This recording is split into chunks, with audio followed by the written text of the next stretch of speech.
speaking about some of these things, because disclosing some of the natures of the universe can get a little bit deep. But I'll stay here for a second. I'll explain what happens when you go up one more. But the thing is, when you go up one more, that there is no more self at that point. Once you go to here,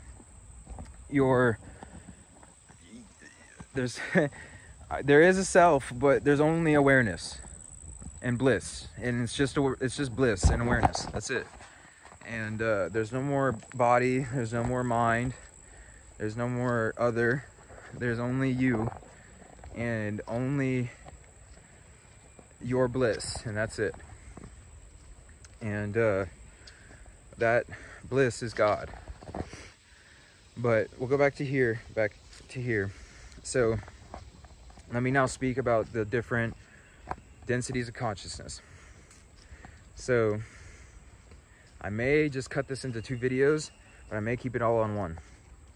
But the different densities of consciousness are, and this is on the law of one terms. So you have the third density, which is like what we were born into, which is like a human state of consciousness. It's like the businessman type consciousness. You know, nice to meet you today, and I'm this guy. My name is Bob Jones, and I'm a human being, and I'm going to work every day, you know, and I'm doing all this stuff. So that's like third density. And then fourth density is what the consciousness of the planet is moving into now. So in the fourth density, the veil starts to become lifted. It becomes thinned.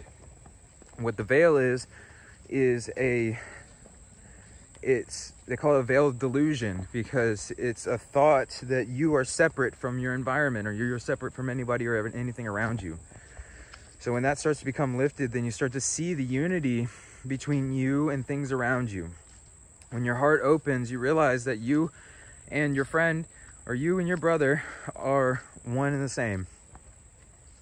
Now, you have separate bodies at that point, and you still have separate minds, kind of, but you start to feel each other, you know what I mean? Like, you start to feel that connection. Like the feeling that you have with family, like how you feel like, if say that your mother got hurt, for most people, in some way, they would feel hurt, you know, because you feel connected to them. So fourth density consciousness is something along the lines of seeing everything as being connected together in love and understanding. So love and understanding is what they call the fourth density consciousness, is love and understanding. And so you have third density, which is ego, and then fourth density, which is love and understanding. Then you have fifth density, which is wisdom. And wisdom correlates with the throat chakra. And the wisdom is when you start to become understanding of the self. So you start to feel, well, I got this bee coming around. You start to feel that yourself is you start to feel the ever-pervasive nature of your own self. So you start to feel that you're eternal, that you are a soul, not a human body, that you are one with everything in a way, but yet you're still experiencing everything as being separate, kind of. They say that the light body is activated in fifth density, in the sense of, like, you have the ability to astral travel and have all these different kinds of experiences of yourself outside of your body and outside of yourself. But that's beyond the point, because that's not what you're looking for. You're looking for the consciousness of understanding yourself as being infinite, eternal, ever-pervasive, and connected with everything. And this means that you don't die, you can't die, you can't be destroyed, because consciousness, God's consciousness is the only thing that exists. And the only thing that exists has never been born, and it has never died. It's only changed forms. And those forms in reality actually are only illusion created by the mind of its own self. And this is the fifth density consciousness. So by illusion, I mean, it seems really real. They call it Maya, but it seems really real. But in reality, it's actually, people think of things like virtual reality and other things like this, but it's not like that, because that assumes that there's something other physical that's creating the experience for you, when in reality it's actually yourself that's creating the experience. So it's not like that. It's more like when you're dreaming at night, how you can have this full-on dream, and there can be babies, and there could be humans, and there could be old people, and there are new people, and you can watch people live, and you can watch people be happy and sad, and watch people live and die. And then you can wake up and you can realize that you were just dreaming the entire time. So this reality is kind of like that, in the sense that, hold on, I'm getting these for Ma.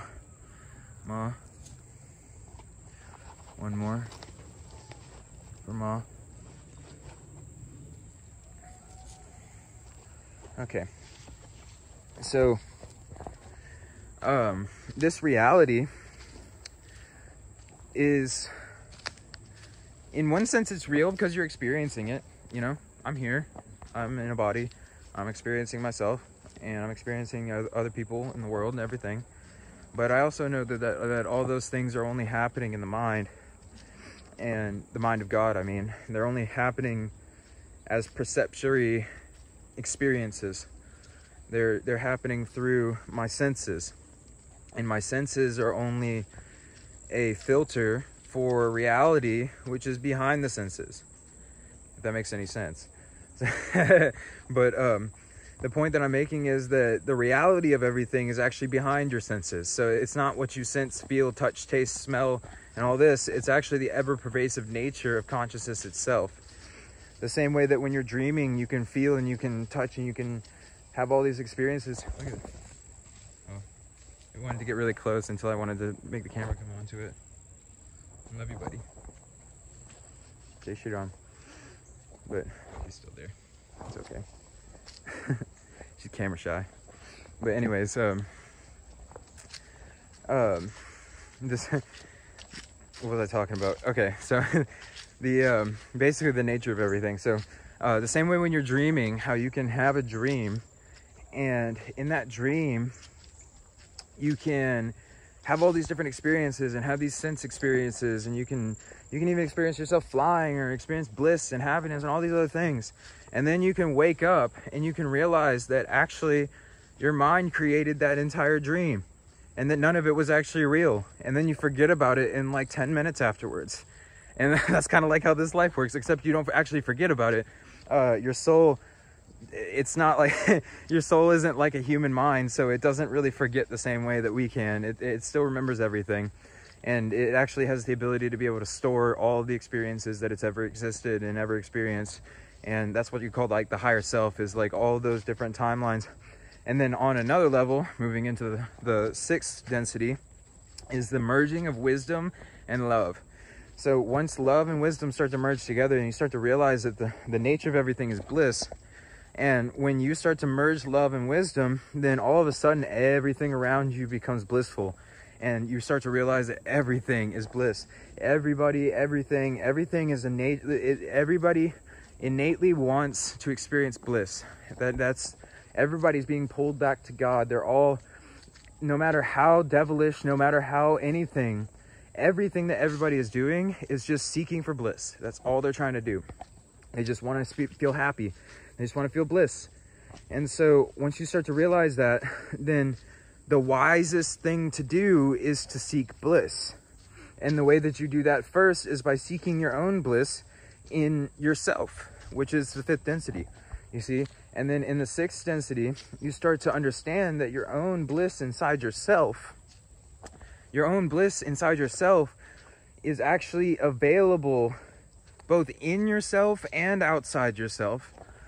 Through realizing your own bliss, you then start to see the nature of everybody else and the bliss that they all are seeking, and you can correlate it in love back to your own experiences, and you can help to unlock that bliss inside of other people by showing them the things that you did in love for yourself to be able to find the bliss inside yourself.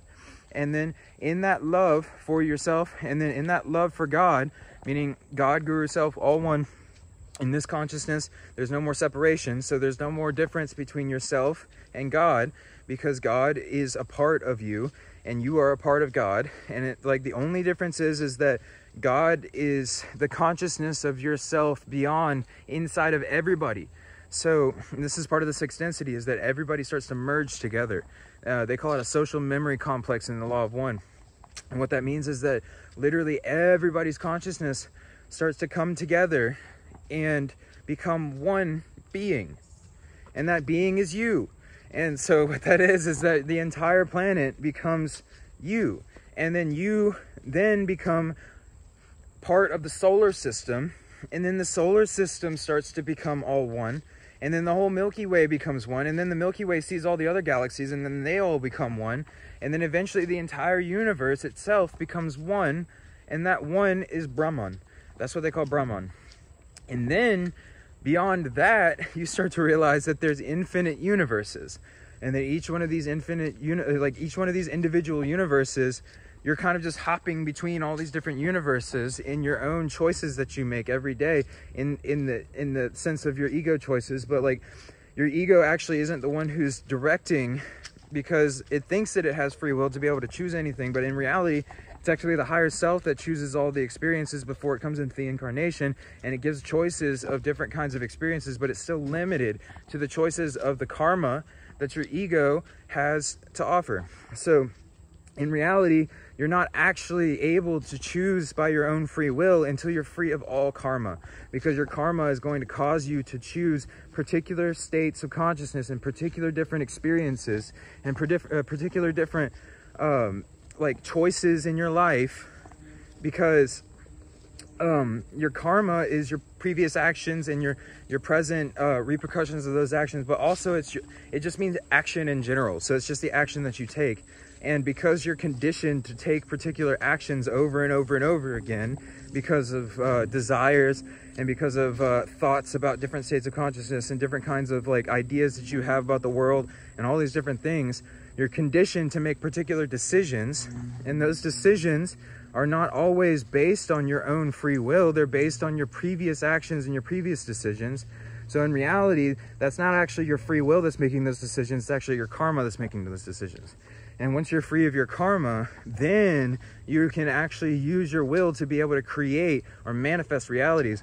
And that's in the sixth density. And what that means is that literally you can create the reality that you're experiencing. It's like you're not actually like subject to the world anymore. You actually will create an entire new reality for your own self and for everybody else who's in that same state, because you all become one in consciousness.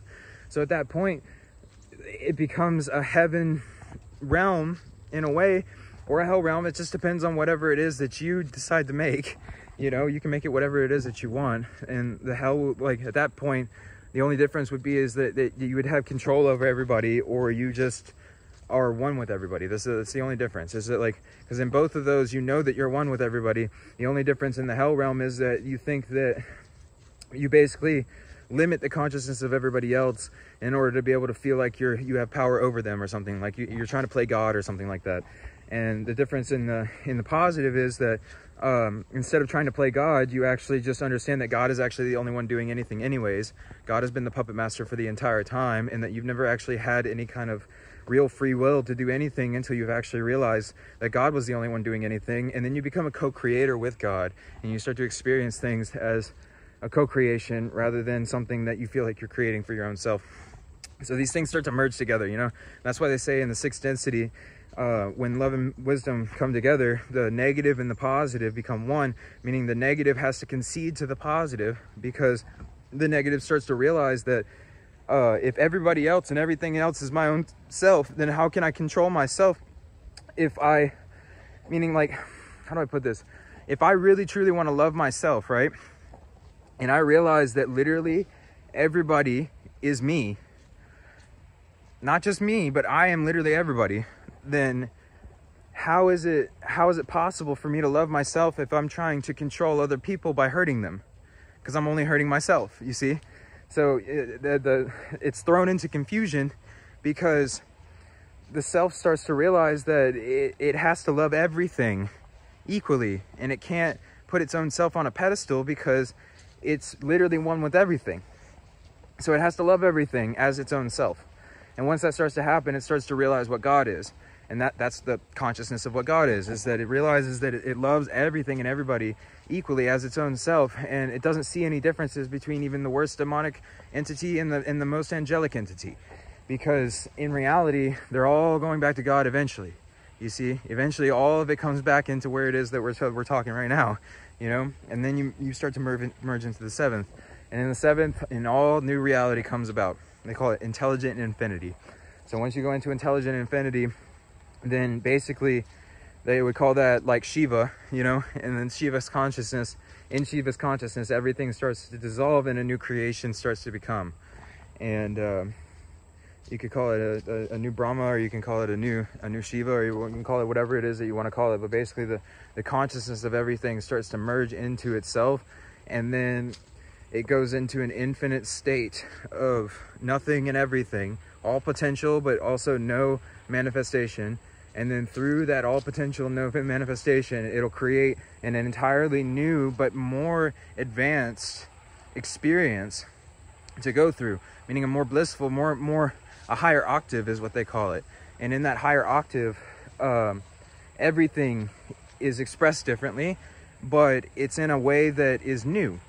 So it's ever existing, ever conscious, ever expanding, ever new bliss. So it's literally it's infinite, it never stops. So literally, like just like how you go to bed at night, you go to sleep, and then you wake up and it's a new day, and it's a new experience. God does the same thing, where it withdraws its consciousness and then it creates a new consciousness. And even when it's withdrawn in consciousness, it still has the consciousness of I exist. There's still something that exists. You see what I'm saying? Even when there's nothing, there's still existence, consciousness, and bliss. Even sleep is a type of bliss. You see? So God does the same thing that we like. That's why they say that man is a reflection of God, is because God made man just like God, in the way that all the stuff that we do is a microcosm of the macrocosm that happens in the entire universe. And that's why this body and this mind is so valuable, because you can use this body and this mind to experience intelligent infinity. You can actually experience God in a human body. Well, not in a human body, like you can use your human body and mind to be able to tap into the intelligence and mind, body, and spirit of God. And then through that, you can actually go back to what they call Godhead. And in the Godhead, you can merge back into that God and then become a part of that infinite bliss again. And then whenever you feel like it, you can create a new manifestation of a new experience, and you can make it however you want to make it, because at that point, there's no separation between you and God. So this is the seventh. I can't go too much further with this, because if I do, then it stops making that much sense, because there's more aspects to this too, you know, like there's in the seventh density and the sixth density, there's more aspects to it, like the aspects of infinity and the aspects of like trying to explain what infinite consciousness is like is pretty impossible, because try to imagine infinity, you know, like it's impossible to imagine. If you imagine existing forever, you know, and they call that heaven. But even heaven and earth and hell, like all of that has to, it's all part of creation. So it's like what's beyond the creation that is the self, or like that's the Atman. And then the one that created that is the Brahman. And then the one that is observing that is the Parabrahman, or like the Param Vishnu, if you want to call it like that. It's the altar, or Shiva, or whatever you want to call it.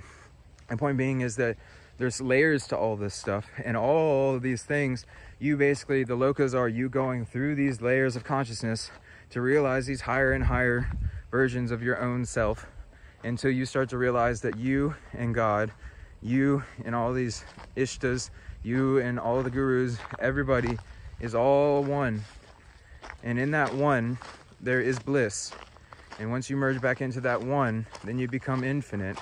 And in infinity, there's infinite possibilities. So there's no more fear. There's no more anxiety. There's no more problems. There's literally only you and bliss. And that's it. It's infinite intelligence, infinite possibilities, infinite bliss, and all of that is you. And that's what existence is in a nutshell. And it took 42 minutes to explain it. So yeah, that's about as best as I can do with that for right now. And I'll start expressing like how to experience some more of these states of consciousness. But for right now, I'm just trying to get the message out there so that people can understand as best as I can give it. And all this is still filtered through whatever ego that I got left, you know? So obviously, I personally believe that it's God speaking through, but you know, there's gonna be, you gotta use words to express these things to humans, you know? You can't just use telepathy to give all the information, although some people can accept that. But this is about as best as I can do right now, so. Hari Om Tat Sat. Jai Shiva Shambho. Om Namah Shivaya. Jai Shri Krishna. Bye.